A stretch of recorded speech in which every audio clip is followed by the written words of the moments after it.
Ei, gente, vamos para o nosso devocional de hoje. Nós vamos continuar em Filipenses. E hoje nós vamos dar uma passadinha, rápida por Filipenses 1, de 12 a 22. É interessante nessa parte que Paulo fala sobre o que o estado em que ele estava acrescentava para o reino, porque ele estava preso e a situação que ele estava fez com que alguns dos carcereiros, quer ver aqui no 12, e quero, irmãos, que saibam que as coisas que me acontecem contribuem para maior proveito do evangelho. Você tem esse pensamento nas coisas que te acontecem? Porque aqui ele estava falando da prisão, das situações, dos açoites, porque ele recebeu muitos açoites, que isso contribui para o maior proveito do evangelho. Você já parou para pensar nas coisas que acontecem comigo e com você? Nós já paramos para pensar que isso contribui para o reino, para o evangelho? A gente não pensa nisso, a gente só pensa na gente, na verdade. E é muito interessante o que Paulo fala. E ele fala de maneira que as minhas prisões, quer dizer, ele estar preso em Cristo, foram manifestas a toda a guarda pretoriana. Então, alcançou vidas dentro da guarda, naquele lugar. O ambiente em que ele estava transformava porque ele estava ali. A situação em que ele estava vivendo transformava as pessoas ao redor porque ele estava vivendo aquilo. E ele fala mais para frente que muitos irmãos começaram a pregar o evangelho com mais ousadia, com mais intrepidez. Muitos irmãos tiveram coragem de pregar o evangelho, Então, assim, isso porque ele estava naquela situação.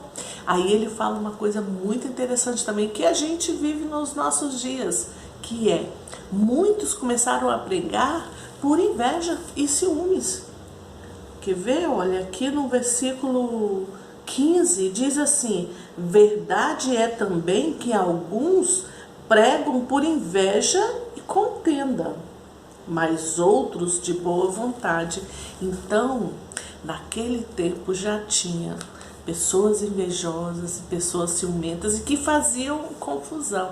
Mas o que ele fala aqui, o que importa é que o evangelho de Cristo está sendo anunciado, está sendo pregado.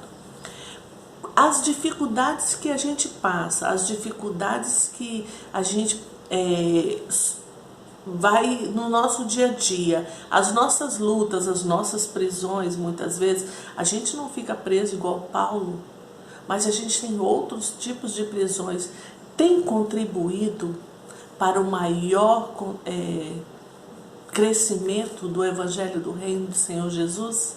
Você tem feito desse momento seu de dificuldade, de desafio, você tem feito ele como um exemplo para falar, como um momento propício para falar do Senhor e daquilo que Ele é para você e daquilo que Ele faz na sua vida, mesmo você estando vivendo essa situação de adversidade em que você se encontra hoje. Paulo estava numa grande situação de adversidade e ele aproveitava esse tempo, aproveitava essa situação em que ele se encontrava para divulgar mais, para falar mais, para dar testemunho de Cristo. E ele estava preso por isso, Então, assim, o que você tem feito nos tempos de adversidade? Nos tempos de grande desafio? Você tem testemunhado através dos seus atos, através do seu jeito de falar, através do seu jeito de viver esses dias de adversidade, através do nosso comportamento no dia mau, é que as pessoas ao nosso redor veem Jesus em nós. Ou não, Porque às vezes também você fica numa situação tão difícil, tão desgastada, ou de outra forma, assim, que não testemunha do Deus que você serve. do Cristo que toma conta de você em todas as horas, do Cristo que morreu na cruz por você, daquele que conquistou tudo para você na cruz. E a pessoa vai perguntar assim, ué, mas não era isso que ela pregava, não era isso que ele pregava. Situações de adversidade te deixam de um jeito que parece que você nem é cristão. Aí eles perguntam, ué, onde está a fé dela? Onde está a fé dele? Onde está o Cristo que ele tanto pregava? Cadê o Deus dele? Através das nossas atitudes, das nossas reações, nem são atitudes, através das nossas reações é que as pessoas vão saber quem é realmente o Deus que você serve. O meu pastor conta uma história muito interessante de um homem na igreja que era, sabe, aquele homem, o cara, um homem de Deus, aquela coisa assim, e a pessoa, algumas pessoas questionavam se realmente ele era esse homem de Deus até na hora da dificuldade mesmo, né? Aí foi aconselhada essa mulher de ir no pé dele e pisar no dedinho dele, porque ele tinha um calinho ali que doía muito. Porque assim que ela pisasse, eles iam ver qual é a reação que esse homem ia ter. Pois então, foi pisado nesse calinho. E o homem teve a reação mais mansa do mundo. E vocês sabem como dói quando você tem um calinho no pé, que alguém pisa, ou um machucado, que alguém pisa, a sua reação é gritar, muitos xingar, é verdade, esbravejar e falar até coisas que não deveria sair da nossa boca nunca nessa vida. Muitos falariam.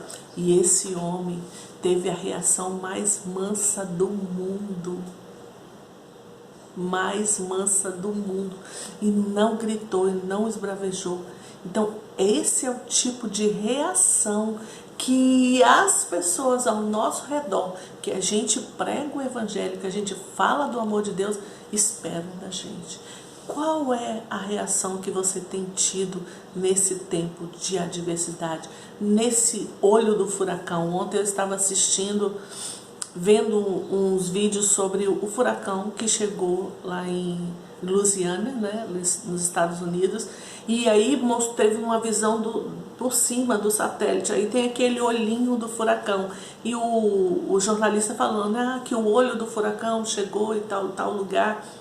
E uma vez eu vi alguém falando que o olho do furacão é um lugar tranquilo. O problema é em volta, porque no centro dele não tem vento, não tem nada, quando a cidade está ali no centro. Mas em volta, uma catástrofe total. Como é a sua reação na hora que você está dentro desse furacão, dentro dessa ventania que veio sobre a sua vida, para tirar você do lugar mesmo, para te desestruturar, para, sabe, quando o canavial, você tá vendo que as caninhas descem até lá embaixo, ou o bambu, né, que você vê aqueles bambu balançando e ele vai até lá embaixo, como eu já falei aqui, o bambu ele vai até lá embaixo, mas ele sobe, a cana não. Se vier uma ventania muito forte, ela é fraquinha, ela cai, e a terra dela, ela tá só ali superficialmente por terra. Quando você tira uma cana, a raizinha dela tá quase ali em cima. O bambu, não. O bambu, a raiz dele é profunda. A raiz dele é um grudado no outro, né? Porque quando tem um bambuzal, é todo mundo ali perto. Então, quando vem a ventania, balança todo mundo de uma vez. E esse balançar de todo mundo de uma vez, um apoia o outro. Por isso que nós nunca devemos estar sozinhos, não é verdade? Por isso que a gente deve sempre ter o nosso grupo de convívio, aqueles amigos com que você pode desabafar e sabe que eles vão te apoiar. Paulo tinha isso aqui com os filipenses. Essa carta aqui é uma carta que você vai ler íntima, que Paulo fala algumas coisas que ele está vivendo, fala de algumas dores que ele está passando, a gente vai ver mais para frente, e ele tinha esses amigos. Eu estava vendo um pastor pregando sobre isso, sobre os filipenses, e ele falando que ele estava escrevendo uma carta aos amigos. Então ele tinha quem o apoiasse, ele tinha quem ajudava ele tinha isso tudo. Então, você não pode andar sozinho, você tem que ter pessoas que te ajudam, que te apoiam em oração. Você vê que sempre nas cartas dele, ele pede para que os irmãos da igreja estejam intercedendo, orando por ele, porque nós precisamos orar uns pelos outros. Um versículo que eu carrego para a vida é: um ao outro ajudou e ao seu companheiro diz, esforça-te. Ajudando um ao outro nos momentos de adversidade, nos momentos em que você está nas suas prisões, nas suas dores, nas suas aflições, você tem que ter uma turma por trás em oração por você, e você tem que ver que você não está sozinho. E aí, mas o que eu quero focar hoje é qual é a sua reação no tempo de adversidade, no tempo de desafio. Qual é a sua reação? A sua reação vai mostrar para as pessoas que estão ao seu redor quem é Deus na sua vida, quem é Jesus na sua vida. Porque quando Ele é a razão da sua vida, quando Ele é o seu Senhor, o seu Salvador, de um jeito assim arrebatador, a palavra é essa. Você é simplesmente, na hora da adversidade, você é totalmente arrebatada pelo Espírito Santo em amor. Ele te cobre, ele te abraça, ele te sustenta, ele te ajuda, ele te consola, ele te dá colo no momento que você precisa, porque ele é o seu amigo que nunca vai falhar, que nunca vai desistir. Agora, você precisa ir até ele, você precisa buscar essa força na fonte certa, que é o Senhor. Nesse momento de adversidade, busque mais, adore mais, louve mais, cante mais, leia mais a palavra, porque a palavra de Deus diz que a fé vem pelo ouvir e ouvir a palavra, e a fé é que te sustenta. A alegria do Senhor é que renova suas forças, não é verdade? Assim diz a palavra. Então isso aí tem que se tornar realidade na sua vida. Isso tem que se tornar realmente aquilo que você vive, não aquilo que você prega e sai falando por aí. Mas agora, no tempo da adversidade, é o dia de você viver o que você prega. E esse é o melhor tempo do mundo para você experimentar o consolo sobrenatural do Espírito Santo. É maravilhoso, é renovador, é restaurador.